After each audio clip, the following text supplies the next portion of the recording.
சிம்பிளாக சூப்பராக சட்டுன்னு ஒரு அப்பள குழம்பு என்னோட ஸ்டைலில் எப்படி செய்யலாம்னு பார்க்கலாம் வாங்க. தேவையான அளவுக்கு அப்பளத்தை சின்ன பீசஸாக கட் பண்ணி எண்ணெயில் போட்டு பொரிச்சு எடுத்துக்கலாங்க.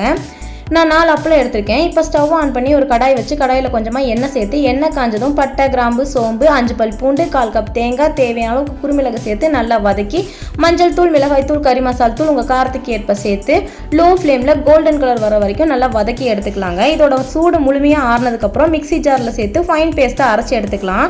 இப்போ ஸ்டவ்வை ஆன் பண்ணி ஒரு கடாய் வச்சு கடாயில் கொஞ்சமாக எண்ணெய் சேர்த்து எண்ணெய் சூடானதும் கறிவேப்பிலை, நீலவாக்கில் கட் பண்ண ஒரு பெரிய வெங்காயம், ஒரு பச்சை மிளகாய், ஒரு சின்ன பீஸ் இஞ்சியை தட்டி இது கூட சேர்த்து நல்லா வதக்கி ஒரு மீடியம் சைஸ் தக்காளியும் பச்சை வாசனை போகிற அளவுக்கு வதக்கி எடுத்துக்கலாங்க. அரைச்சி வச்சிருக்கிற பேஸ்ட்டு கூட தேவையான அளவுக்கு தண்ணி, கொஞ்சமாக உப்பு சேர்த்து ஒரு கொதி விட்டு எடுத்துக்கலாங்க. பொரிச்சு வச்சிருக்கிற அப்பளத்தையும் இது கூட சேர்த்து ஒரு கொதி விட்டு இறக்குனா அப்பள குழம்பு ரெடி ஆயிடுச்சுங்க. சூடான சாப்பாடு கூட சேர்த்து சாப்பிட்டா அட்டகாசமாக இருக்குங்க. ட்ரை பண்ணி பார்த்துட்டு எப்படி இருக்குன்னு சொல்லுங்கள். உங்களுக்கு நம்ம சேனல் பிடிச்சிருந்தா லைக் பண்ணுங்கள், ஷேர் பண்ணுங்கள், சப்ஸ்கிரைப் பண்ணுங்கள்.